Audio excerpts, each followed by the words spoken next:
everyone else. That's why most people never realize they're being manipulated until it's far too late. In this video, I'm going to reveal 5 unmistakable signs that someone in your life might actually be a demon. Not in some religious sense, but in terms of how they affect your daily life and mental well-being.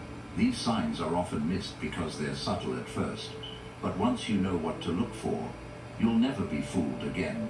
And trust me, spotting these demons early could save you years of pain and heartache. I strongly suggest you watch this entire video without skipping any parts. If you're short on time, just watch at 1.5 or 2 times speed instead of missing crucial information that could protect you from these toxic influences. The knowledge you gain in the next few minutes might be exactly what you need to finally break free from the demon that's been holding you back. So let's dive right in. Have you ever had that friend who calls you just to dump all their problems on you? And somehow, by the end of the call, you're the one who feels like you've been hit by a truck while they sound perfectly fine? That's not a coincidence, my friend. That's energy vampirism at its finest. Now, I'm not talking about some Twilight-style bloodsucker here. I'm talking about someone who literally feeds off your emotional energy. These demons have mastered the art of the emotional siphon, and trust me, they're draining you dry without you even realizing it. You know that feeling when you spend 2 hours with someone and afterward you just want to collapse on your couch? Your head is pounding, your body feels heavy, and you somehow need a nap even though you weren't doing anything physical? That's sign number 1 that you might be dealing with a demon. These energy vampires are masters at making every conversation about themselves. You could be talking about how your dog died, and somehow they'll twist it around to how they once had a goldfish that died, and it was so much worse. They'll interrupt you constantly, monopolize every discussion, and I had people do that absolutely before. zero space for your thoughts or feelings. Pay attention, y'all. Listen to what they're saying. Carefully. While you're feeling completely drained, they seem to be buzzing with energy. It's like they literally absorb your life force. That's because they tap into your generate their RELM own emotional energy, universe. so they steal yours instead. Think about your normal friends. After hanging out with them, you might be tired, but it's a good kind of tired. You feel fulfilled, happy, maybe even energized by the connection. That's how human interaction is supposed to work. You both give and take energy in a healthy exchange, but with demons, it's all take, and you're left feeling like an empty shell afterward. Want to know for sure if someone in your life is this kind of demon? Try this simple energy check. Before you meet them, take a mental note of how you feel. Your energy level, your mood, your overall sense of well-being. Then, immediately after spending time with them, check in with yourself again. If you consistently feel depleted, exhausted, or even slightly depressed after interactions with them, that's a huge red flag. And here's the thing, this isn't just you being too sensitive or not setting boundaries. Those are excuses these demons have programmed you to believe. The truth is, no normal human interaction should leave you feeling consistently drained and empty. So that's sign number 1 out of the 5 signs someone in your life is a demon. They're an energy vampire who leaves you feeling completely depleted after every interaction. They feast on your emotional energy while giving absolutely nothing back in return. If this sounds familiar, don't worry. By the end of this video, you'll know exactly how to protect yourself and break free from their grasp. Now let's talk about the second sign someone in your life might actually be a demon. They're systematically cutting you off from everyone else who cares about you. And the scariest part? They're doing it so smoothly that you probably think it's your own idea. I once knew someone, let's call her Bella, who had a vibrant social life, loving family, and a wide circle of friends. Then she met this new friend who seemed amazing at first. Within 6 months, Bella barely spoke to anyone else. When I finally saw her again, she was a shell of her former self, convinced that everyone but this new friend had abandoned her. The reality? This demon had isolated her completely. This isolation doesn't happen overnight. It's slow, methodical, and calculated. It starts with small comments, little seeds of doubt about the people you love. Did you notice how your sister seemed annoyed when you were talking? I don't think she respects you. Or, your friends only call when they need something from you. I'm the only one who truly cares. These demons are masters at finding the tiny insecurities in your relationships and exploiting them.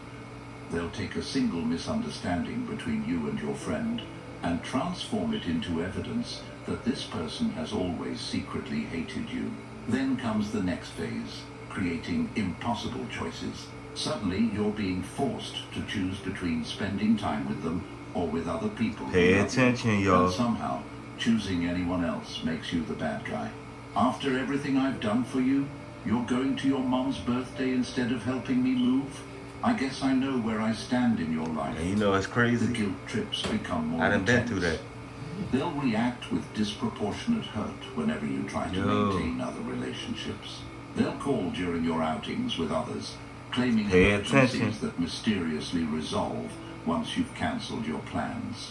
And all the while, they're selling you on how special your connection is. No one understands you like I do. We have something unique. Other people just can't connect with you on our level. This creates a false sense that this relationship is somehow more valuable than all your other healthy relationships combined. Before you know it, you're completely dependent on them. You've stopped reaching out to others because it's just not worth the drama. It's crazy. I was like that before, and Ty told me to, yo, bro, you gotta end Smith. Like, yo, you gotta take back your shit. This is happening to you. Take a moment to reflect on how your social circle has changed since this person entered your life. It's like my Have life you lost touch on TV. with people who were once important to you? Do you find yourself making excuses not to see family or friends? Does the thought of bringing this particular person around others make you anxious? The isolation is strategic because it makes you infinitely more vulnerable to their manipulation. When you're surrounded by people who love you, those people can point out when something isn't right. They provide perspective. They offer support if you need to make difficult changes. Without them, you're at the demon's mercy. Remember, humans are social creatures. We thrive on diverse connections. Anyone who wants you all to themselves doesn't have your best interests at heart. They have their own agenda. And that's sign number 2. Out of the 5 signs, someone in your life is a demon. They're strategically isolating you from everyone else who cares about you. Now, let's dive into the 3rd sign that someone in your life might be a demon. And this one is particularly dangerous because it attacks the very foundation of your sanity. I'm talking about reality distortion. When someone warps your perception of what's real and what isn't. Have you ever had a conversation with someone, clearly remember what was said, but then later they completely deny it ever happened? And they do it with such conviction that you start questioning your own memory. That's not you losing your mind. That's a demon at work. These reality-bending demons use a technique called gaslighting, which is essentially psychological manipulation designed to make you question your own sanity. They'll look you straight in the eye and tell you, I never said that, when you know for a fact they did. They'll promise things and then swear they never made such promises. They'll move your belongings and then insist you must have misplaced them. The truly insidious part is how they flip arguments to make you the villain. Wow. You approach them calmly about something they did that hurt you, and somehow, by the end of the conversation, you're apologizing to them. It's like conversational judo. That's crazy. They use your own momentum against you. These demons are expert historians, revisionist historians, that is. They rewrite the past to fit whatever narrative serves them in the moment.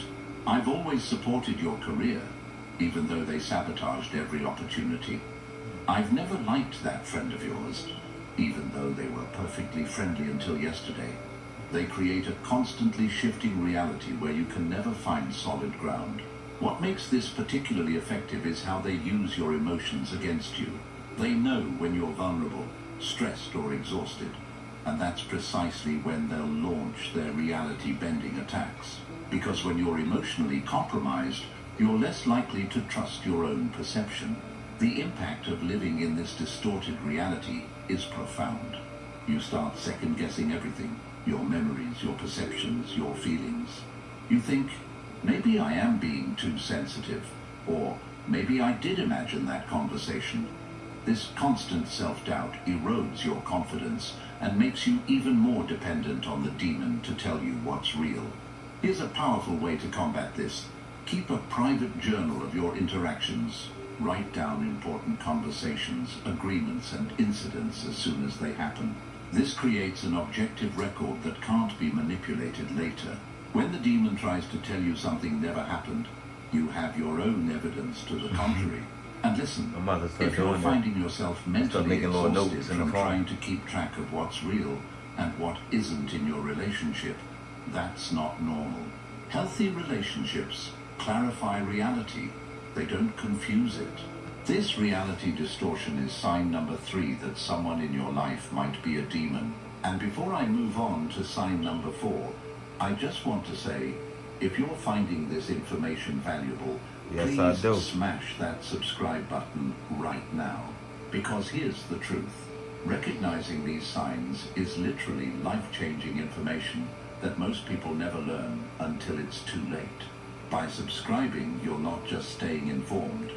You're joining a community of people who are waking up to these hidden manipulations happening all around us. Hit subscribe, and let's continue this journey together. Now, the 4th sign that someone in your life might be a demon is one of the most disturbing and disorienting behaviors you'll ever encounter.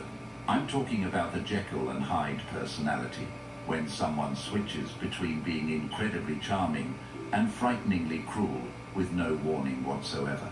This is not just someone having a bad day or being moody.